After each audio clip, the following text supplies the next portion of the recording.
தாராபுரத்தில் மீனவர் சமுதாயத்தினர் குடும்பத்துடன் சங்கிலி கருப்பன் கோவிலில் சிறப்பு வழிபாடு செய்தனர். திருப்பூர் மாவட்டம் தாராபுரம் அடுத்த அலங்கியம் சாலையில் உள்ள சீத்தக்காட்டில் அமைந்துள்ள சங்கிலி கருப்பன் கோவில் உள்ளன. இந்த கோவில் பல நூற்றாண்டு கால பழமை வாய்ந்த வரலாற்று சிறப்புமிக்க சங்கிலி கருப்பன் கோவில் திகழ்ந்து வருகின்றன. இக்கோவிலில் மீனவர் சமுதாய மக்கள் பல நூற்றாண்டு காலமாக ஆறு, குளம், ஏரி போன்றவற்றில் தன் வாழ்வாதாரமாக வாழ்க்கை நடத்தி வருகிறார்கள். இந்த நீர்நிலைகளை கடவுளுக்கு நிகராக தங்கள் குல தெய்வங்களாக நினைத்து குடும்பத்துடன் வழிபட்டு வருவதுண்டு. இந்த நிலையில் அதன் தொடர்ச்சியாக இந்த வருடம் தாராபுரத்தின் மைய பகுதியில் அமைந்துள்ள துர்க்கை அம்மன் ஆலயத்தில் வழிபாட்டை தொடங்கி இவர்கள் அமைந்திருக்கும் பகுதியில் அங்காளம்மன் ஆலயத்தில் வழிபாட்டை தொடங்கினர்.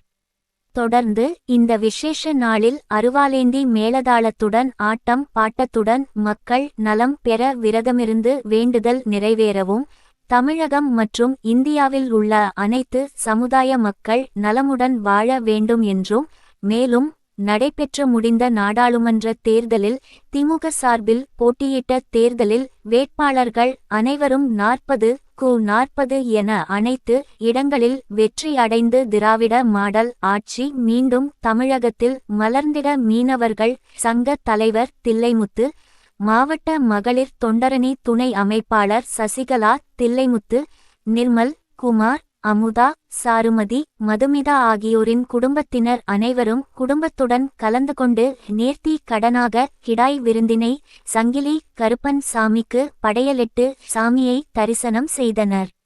இதில் திமுக நகர செயலாளர் முருகானந்தம், நகர மன்ற தலைவர் பாப்புகண்ணன், நகர் மன்ற உறுப்பினர்கள் சீனிவாசன், கபடி சக்திவேல், ஹைடெக் அன்பழகன், ஸ்ரீதர், மாவட்ட பிரதிநிதி செந்தில், ஆதிதிராவிட நலக்குழு உறுப்பினர் மற்றும் திமுக கலை இலக்கிய பகுத்தறிவு பேரவை துணை அமைப்பாளருமான KV சிவசங்கர், தொண்டரணி ஷாஜகான், ரஹ்மத்துல்லா, விஜயகுமார் மற்றும் நகர இளைஞரணி நிர்வாகிகள் உட்பட ஏராளமானோர் கலந்து கொண்டு சுவாமியை தரிசனம் செய்து அன்னதானத்தில் கலந்து கொண்டனர்.